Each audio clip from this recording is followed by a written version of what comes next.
Hare Krishna. So I welcome everyone to session 4 of this 18-day program for the systematic study of the greatest Vedic scripture, Srimad Bhagavad Gita. Before we start today's session, I shall chant a few prayers.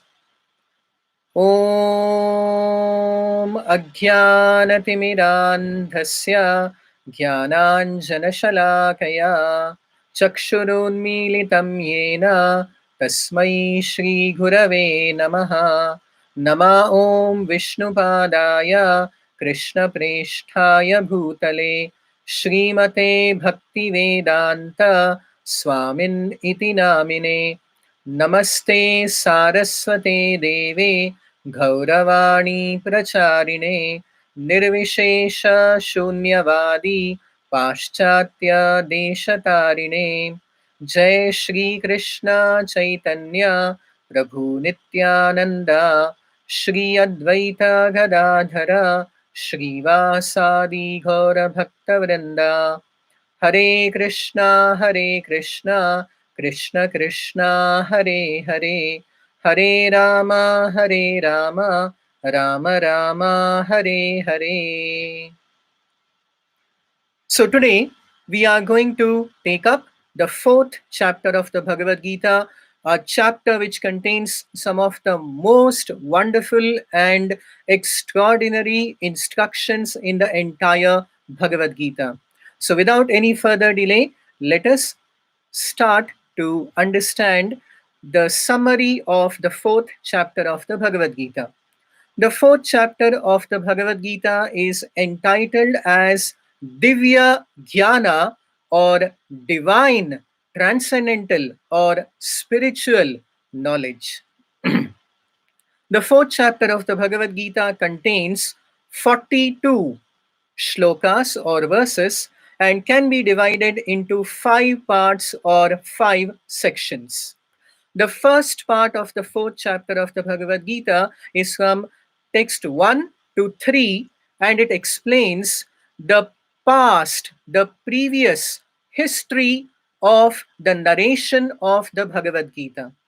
The second part, from text number 4 to 15, exactly delineates the content of divine knowledge, or what exactly is spiritual, transcendental, divine knowledge. The third section of the fourth chapter is from text number 16 up to 24, which explains the secret or the technique, the process to convert all action into a karma by which there is no reaction for the activities that have been performed.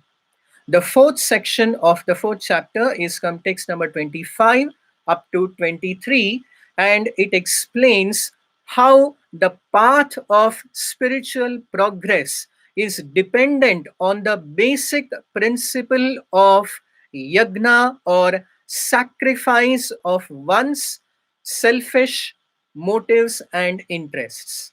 And the final, or the fifth section of the fourth chapter of the Bhagavad Gita is from text number 34 up to text number 42, which explains the process to gain, to attain to divine knowledge, and the amazing and wonderful, the extraordinary result of upliftment to the platform of divine transcendental knowledge.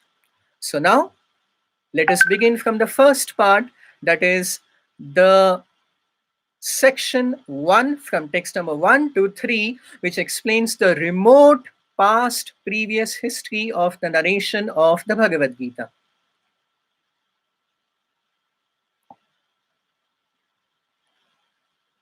In chapter 4, text number 1, the Supreme Lord Sri Krishna makes a very extraordinary declaration, a very wonderful statement.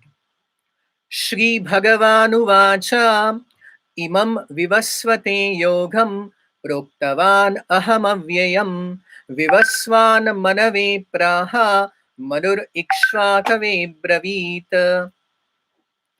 Shri Bhagavan Uvacha, the Supreme Lord states here, Imam Yogam, this knowledge of the Bhagavad Gita is not a new system of knowledge. It is not a new doctrine that is being invented, that is being created by Sri Krishna 5,000 years back.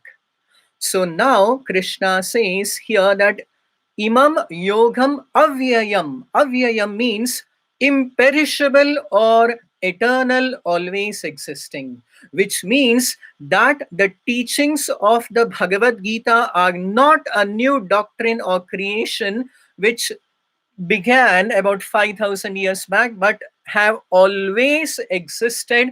It is eternal knowledge. And here again, in the first verse, Krishna just gives the previous history of the narration of the Bhagavad Gita.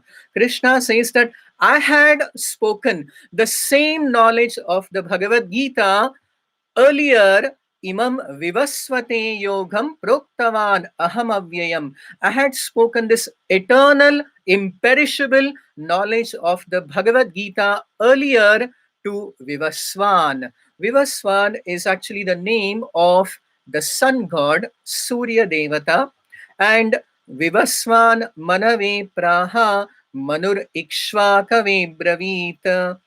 Being enlightened with the teachings of the Bhagavad Gita, Vivaswan instructed the same knowledge of the Bhagavad Gita to his son Manu. His name is Vaivaswata Manu, who further, being enlightened with these teachings, spoke the same knowledge to his son Ikshvaku. Ikshvaku is the famous ancestor in whose family Lord Sri Ramachandra appeared in Treta Yuga. So his history is much, much earlier to that.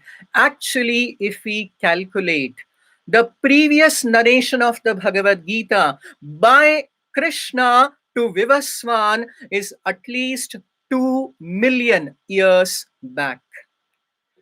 And in the next verse, Krishna explains, Evam parampara praptam imam rajarshayo viduhu sakalene mahata yogo nashtaha parantapa. That this is the great secret or the process for receiving the knowledge of the Bhagavad Gita. The knowledge of the Bhagavad Gita is very clearly there in the text of the Bhagavad Gita. In spite of that, although so many people read and try to understand the Bhagavad Gita, it remains a great mystery or a secret. In the third verse, Krishna says, the Bhagavad Gita, the knowledge of the Bhagavad Gita is Rahasyam hi etaduttamam, is the topmost, is the highest rahasya or secret or confidential knowledge. It is like the most valuable thing, but it is locked in a huge box. Now, if you want to obtain the most valuable thing, but if it is locked inside a treasure chest, you need the key to open it. Or suppose there is a jar of sweet honey in front of you. How much ever you may lick the bottle of honey, you cannot relish its sweetness, although you are seeing it is right there. Likewise, we may study the Bhagavad Gita again and again, yet we cannot enter into the mystery, into the secret of the Bhagavad Gita unless and until we follow the right process, the right approach. And what is that right approach? It is revealed in Bhagavad Gita chapter 4, text number 2, Evam parampara praptam, that the knowledge of the Bhagavad Gita must be received in a chain of disciplic succession mentioned here as parampara or sampradaya. The sampradaya or parampara system is very simple to understand. It is just like a postman delivering a message from one place to another. The postman delivers it as it is, without any change, without any addition, without any alteration. He delivers the message as it is. Likewise, the true spiritual master is actually the representative, the pratinidhi of Bhagavan, of the Supreme Lord Sri Krishna, and he presents the message of the Supreme Lord, which is given in the Bhagavad Gita as it is, without any change, without any alteration, without any addition, subtraction. The message of the Bhagavad Gita is as bright and illuminating as the sun, whereas the human mind and intelligence is as tiny and insignificant as a small candle. So, where is the comparison to the brightness of the sun with the brightness of a small candle? So, therefore, the Bhagavad Gita must be accepted as it is, without any change, without any interpretation, directly from the spiritual master, from the guru, who is coming in a chain of disciplic succession called the parampara or sampradaya. So Krishna says that this is the previous history of the narration of the Bhagavad Gita. Millions of years back, Krishna states that I had spoken the same Bhagavad Gita to Vivaswan, who spoke it to Manu, who further instructed Ikshvaku. But since the original teachings, the original spirit of the message of the Bhagavad Gita seems to be lost, therefore, I am repeating the same eternal divine message of the Bhagavad Gita again to you, O Arjuna. So Arjuna is also a very special and important personality, because now he is going to be the first recipient, the chosen one to receive the message of the Bhagavad Gita. Because Krishna says, Sa evayam maya tedya yogaha prokta puratanaha bhaktosi me sakha cheti rahasyam hi etaduttamam. Because Arjuna is a very intimate and pure, unalloyed devotee of Sri Krishna, which is the only qualification to enter into the mystery of the teachings of the Bhagavad Gita. Or, in other words, one must at least theoretically accept that the Supreme Personality of Godhead is Sri Krishna, and only then the door, the way to understand the secrets of the mysteries of the Bhagavad Gita would be open to us. In the second section of the fourth chapter of the Bhagavad Gita, from text number 4 up to 15, is the core content of the fourth chapter of the Bhagavad Gita, explaining the tenets of Divya Jnana or divine knowledge. What exactly is divine knowledge? What exactly is spiritual knowledge? What exactly constitutes transcendental knowledge, or knowledge that is completely beyond all material realm? The first step in transcendental knowledge is the understanding of the soul of the Atma. The Atma is completely spiritual, beyond material nature. That has already been explained in the second chapter of the Bhagavad Gita, in the section of Sankhya Yoga, specifically from text number 11 to 30, the science of the soul. Now, here, the delineation of spiritual, transcendental, divine knowledge pertains specifically to the knowledge of the supreme absolute truth.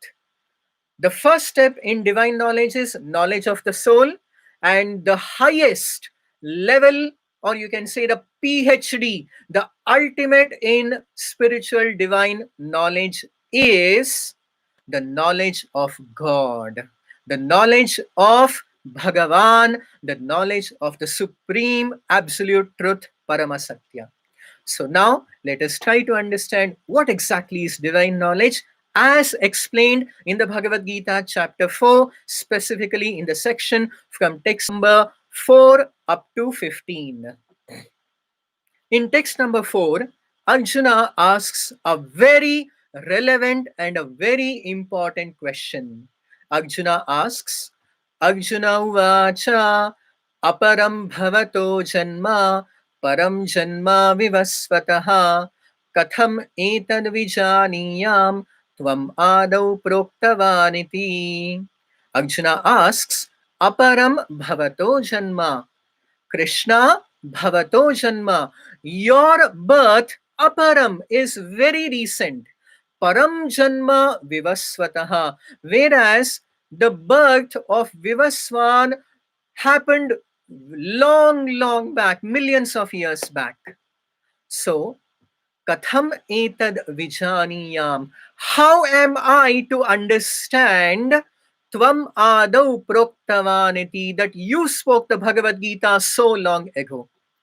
This is a very wise and intelligent question on the part of Arjuna, and it is very important for us to understand the answer to this question. It is just like if I were to make a statement that I spoke the Bhagavad Gita to Alexander the Great about 2500 years back.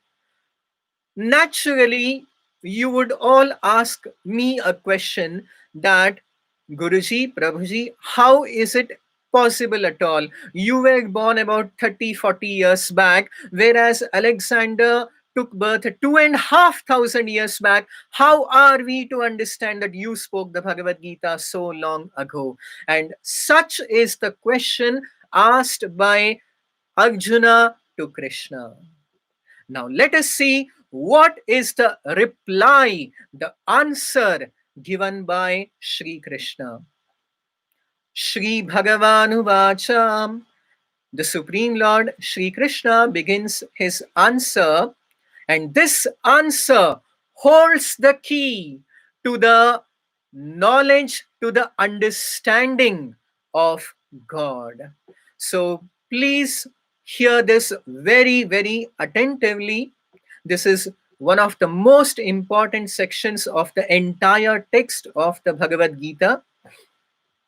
Krishna answers to Arjuna's question regarding the birth of Krishna.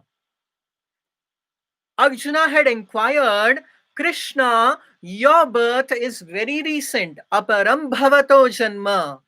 And what do you think? What do you guess might be the reply by Krishna? This would be the most extraordinary, the most unusual, the most unexpected thing. What has been replied by Krishna? Krishna replies with regard to his birth that Ajopi san avyayatma bhutanam ishvaropi san prakritim swamadhisthaya sambhavami atmamayaya. Arjuna had inquired, your birth, Krishna, is very recent, and Krishna's reply is that the fact is Ajaha. I am Aja or unborn. Ja means to take birth. And Krishna is making a declaration in the Bhagavad Gita, chapter 4, text number 6, that actually he is Aja, he never takes birth. Then all of you might be surprised, might wonder that every year we celebrate the festival of Krishna Janmashtami, which is supposed to be the birthday of Krishna. Many of us might have visited Mathura, which is regarded to be the Janmasthana of Sri Krishna. We also know the father and mother of Krishna being Vasudeva and Devaki. Then how is it that here in the Bhagavad Gita, Krishna is saying that he does not have any birth? Why? Bhutanam Ishvaropi San. Because Krishna says, I am the supreme Lord of all the living beings. I shall give you a few examples to help us understand this great secret and mystery about the birth and activities of Sri Krishna. Say, for example, we can observe every day in the morning the sun rises in the east, and in the evening it sets in the west. Now, if anyone makes a statement that the sun takes birth in the morning in the eastern direction and dies in the evening in the western direction, is it a correct understanding? You would all definitely agree with me that this is the most foolish, practically a crazy understanding. Likewise, if the sun does not have birth or death, it does not take birth in the morning or die in the evening, the Supreme Lord, the Supreme Absolute Truth, Krishna, who is the creator of the sun, the moon, the stars, the sky, the entire universe, and everything beyond it, how can he be subjected to the material conditions of birth or death? It cannot be. Therefore, the Bhagavad Gita says, just like the sun rises and sets, likewise the Supreme Lord appears and disappears. I shall give you one more example to help us understand this. Suppose the Prime Minister of our country, our beloved Sri Narendra Modi ji, normally he stays in New Delhi. If he comes to Bangalore, stays for about 5 days and goes back to New Delhi, is it right to say that the Prime Minister took birth in Bangalore and after 5 days he died? This again would be a most foolish, crazy statement to make. Because the fact is, the Prime Minister came and went back. Likewise, the so-called birth or death does not pertain to the Supreme Lord Krishna or to any of his incarnations. Krishna, the technical words with regard to Krishna are Avirbhava and Antardhana. Avirbhava means he appears, just like the sun appears or rises, and Antardhana means he disappears. He comes in the Srimad Bhagavatam, Canto 1, Chapter 1, text number 1, it says, Dhamna Svena Sada, the Supreme Lord Sri Krishna is eternally present in his divine abode, and when he comes to the material world, he is called as Avatara, and then he again goes back. So his coming and going is called Avirbhava and Antardhana, and never Janma and Mrityu, birth or death. So this is the first and the most fundamental truth that we need to understand with regard to knowledge of God. God does not have birth, does not have death. He is never ever subjected to any material conditions.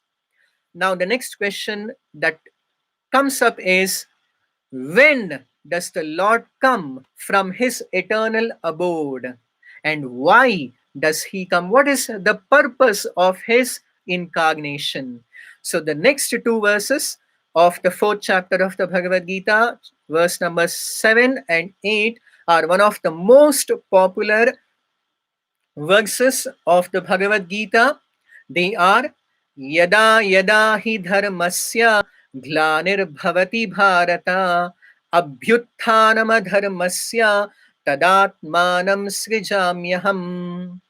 When does he incarnate? So it is stated in 4.7 that yada yada hi dharmasya glanirbhavati, whenever there is a decline in the principles of dharma or religion. What exactly religion is? Religion is not a kind of a dogma or a doctrine or a kind of belief. The dictionary meaning of religion is a kind of belief. So actually, dharma, maybe some other time I shall explain in more detail, but actually it does not refer to the religions as we know them, as Hinduism or Islam or Christianity or Judaism. So religion or dharma in the sense of the Bhagavad Gita is something beyond all these material limited designations. So whenever there is a decline, glani, in the true principles of the spiritual principles of dharma, and uh, a, an increase in adharma, tadatmanam srijamyaham, Krishna says, at that time I incarnate. And what do I do when I incarnate? In 4.8, Krishna says, Paritranaya sadhunam vinashaya cha dushkritam dharma samsthapanarthaya sambhavami yuge yuge. In order to deliver the sadhu or the pious, and in order to vanquish the dushkritis or the miscreants, the words sadhu and dushkriti have also been defined later in the 7th chapter and in the 9th chapter of the Bhagavad Gita. So we shall take that up later.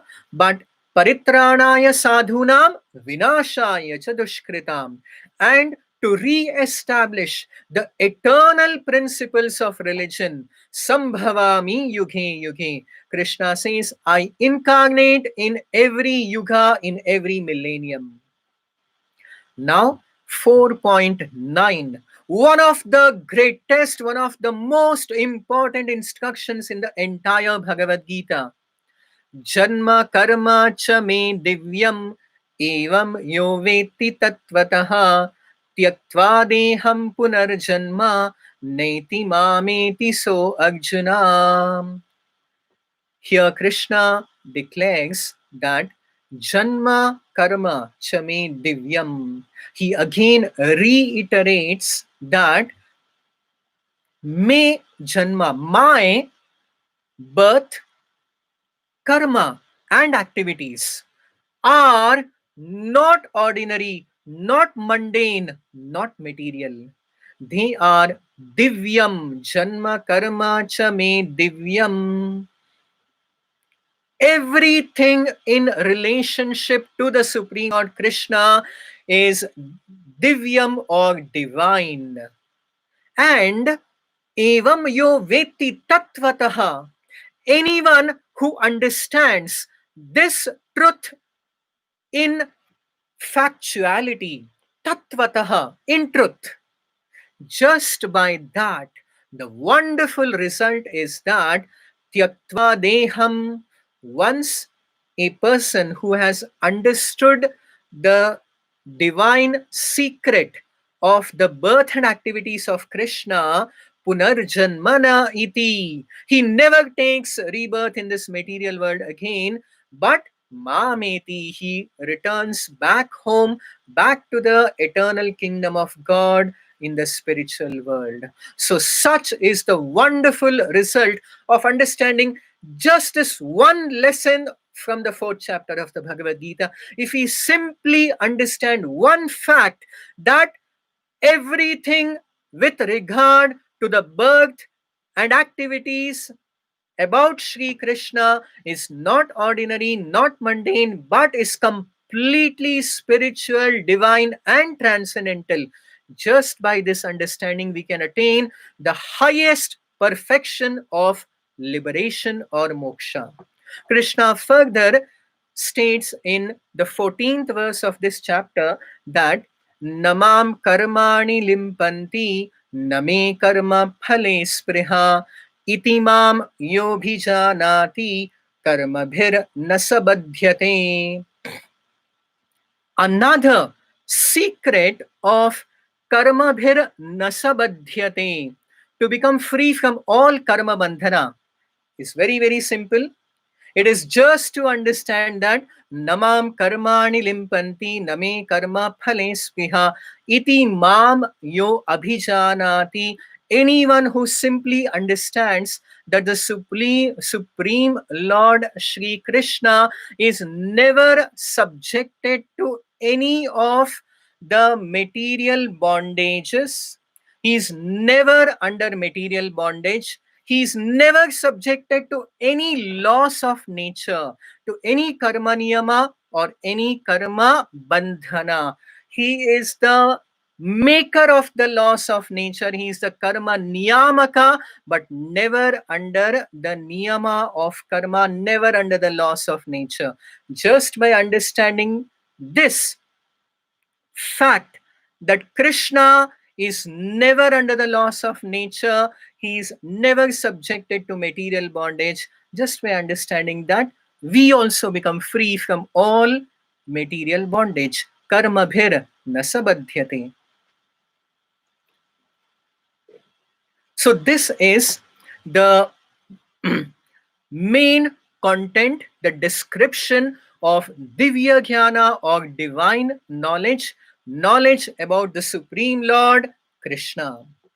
In the third section of the fourth chapter of the Bhagavad Gita, from text number 16 up to 24, is the description of how karma can be transformed into akarma.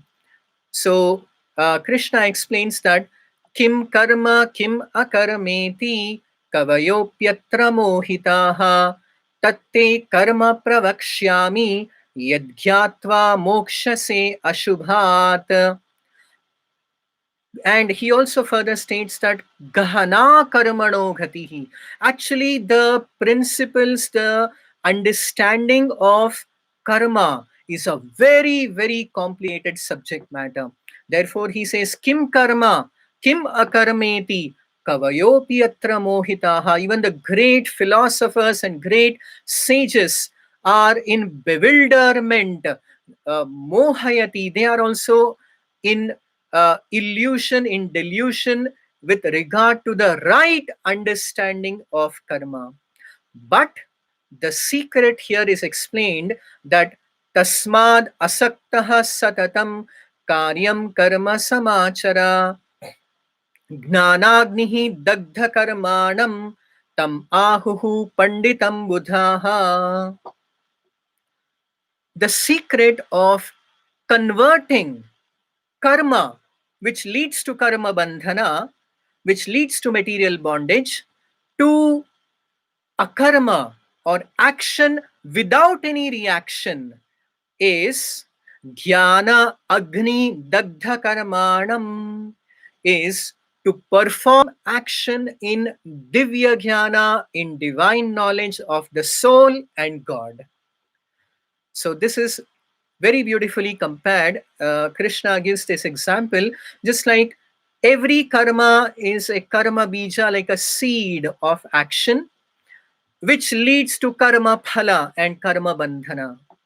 But if you take any seeds and if you roast them in fire, the seeds lose the capacity to sprout and fructify.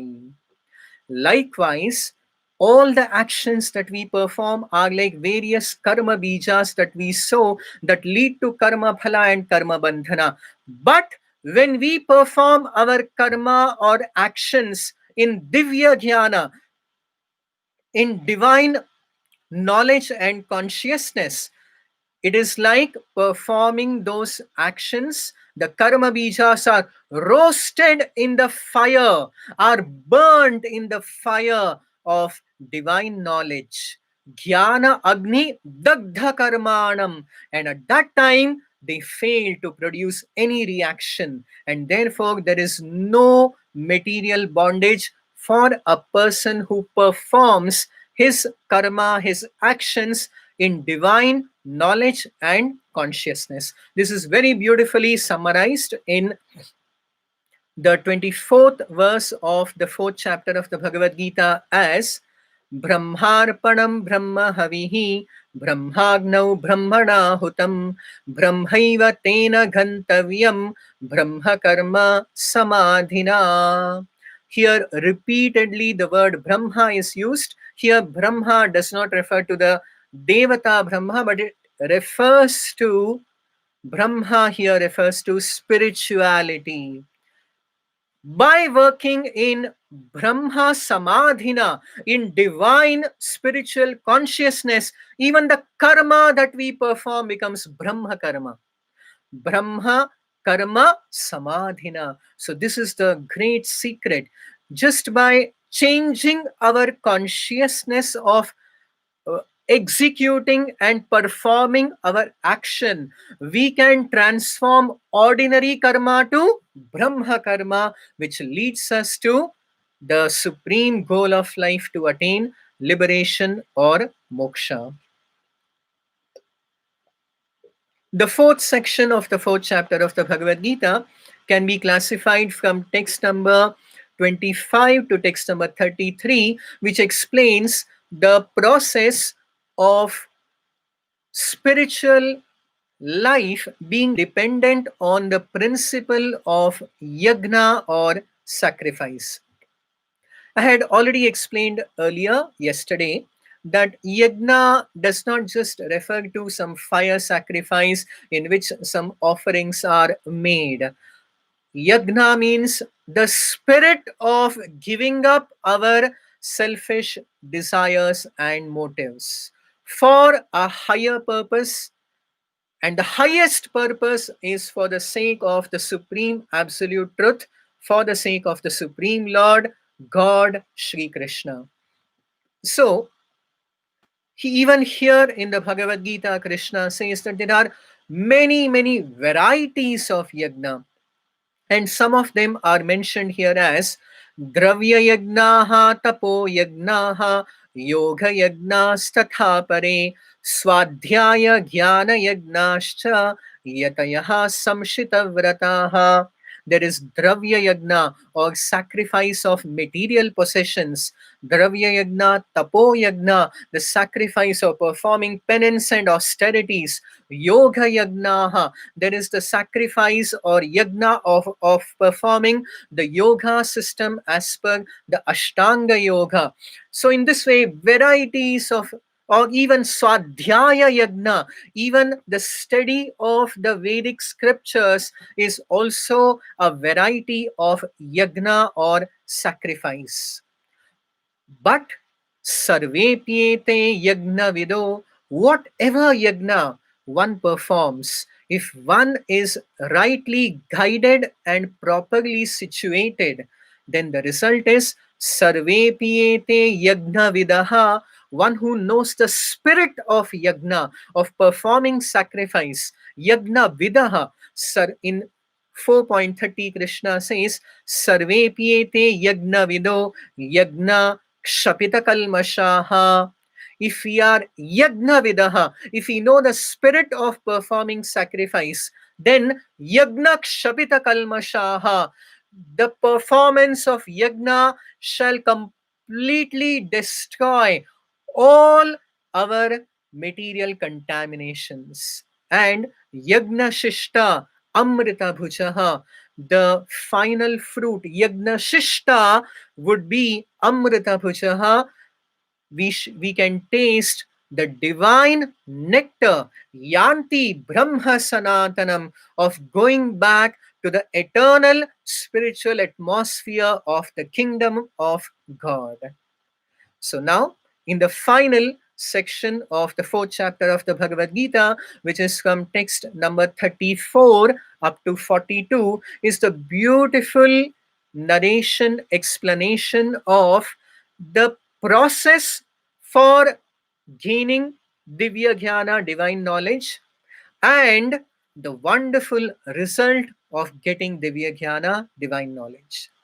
In text number 34, Krishna says that the right way to gain divine knowledge, just like there is a way, if you want to become a doctor, you should go to a medical college. If you want to become an engineer, you should go to an engineering college. So there is a way, a process to gain a specific knowledge.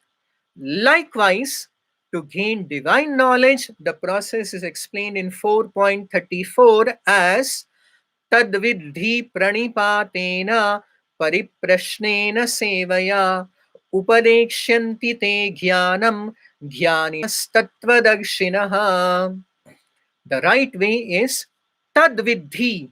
To know divine knowledge is to approach a spiritual master, a guru who is Tattvadakshi, one who has seen the truth, not just an ordinary person, but a qualified spiritual master, one who is conversant and who has seen the absolute truth, the supreme absolute truth. And how should one approach the spiritual master? Pranipatena, not in a challenging way, not in a mood that I already know 50%, 60%, 80%, and now you can also add on and tell me some 10 or 20 or 30%.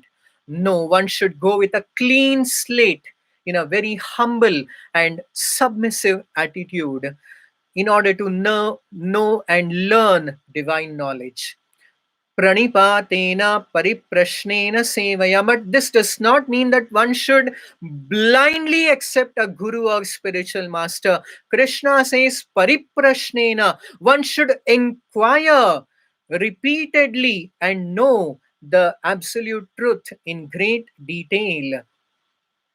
One should approach in a humble manner, one should inquire, and one should also, the third thing is sevaya. When we receive that divine knowledge, one should perform service unto such a spiritual master. Upadekshyanti te jnanam. They can enlighten us with the complete truth because they themselves have seen the truth. Jnaninaha tattvadakshinaha. After this, Krishna compares the uh, body of divine knowledge. Krishna compares Divya Jnana or divine knowledge to three very wonderful examples. The first example that he gives is Apiched asipapebhyaha sarvebhyaha papakrittamaha sarvam jnana plavenaiva vrijinam santarishyati. Suppose if you are drowning in an ocean, what is the most useful thing that you need to cross an ocean? It would be a plava. Plava in Sanskrit means a strong boat. So, in this ocean of material world, in samsara sagara, the boat to rescue us and help us cross this ocean of nescience is Jnana Plava, the boat of divine knowledge, which consists of the knowledge of the soul and knowledge about God. The second example given by Krishna is Yathedhamsi samidhognihi bhasmasat kurute jnanagnihi sarvakarmani bhasmasat kurute tatha. We are in this material world due to our karmas.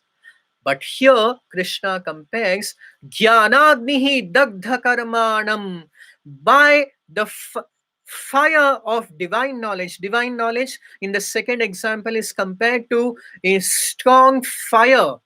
A blazing fire would burn down everything that comes to it to ashes.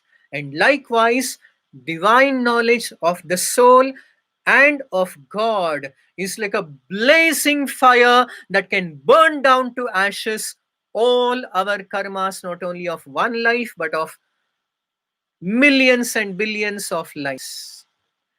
And the third example that Krishna says in the final verse in text number 42 of the fourth chapter of the Bhagavad Gita is Tasmad Ajnana Sambhutam Hritstham Jnanasinatmanaha Chitvainam Samshayam Yogam Attishtottishtha Bharata. Krishna says that Jnana, Divya Jnana, divine knowledge is like Asi. Asi means like a sword. Just like if we are tied up with some ropes, we can take a sharp sword which can cut the knots, the ropes of that may bind us. Likewise, for all material bondage in this material world, the sharp sword which can cut across all our material bondages is the sword of divine knowledge, jnana asi. And therefore, Krishna says in text number 38, 4.38, Nahi jnanena sadrisham pavitram iha vidyate. There is nothing as pure and sublime as divine knowledge, spiritual knowledge of the soul and God. But there is one qualification, one requirement to get this divine knowledge. Krishna says, Shraddhavan labhate jnanam tatparaha samyatendriyaha. Shraddhavan, one who has at least some preliminary faith, basic faith, he can get divine knowledge. As I stated at the beginning of this chapter, that one should at least theoretically accept the statements of the Bhagavad Gita when Krishna declares that he is Bhagavan, he is the Supreme Lord, he is the Supreme Absolute Truth. When one at least theoretically, faithfully accepts the statements of the Bhagavad Gita as the truth, gradually one will surely be elevated to the platform of not just jnana, of the divine knowledge of the soul and of God. So, for which first we need to have Shraddha or faith.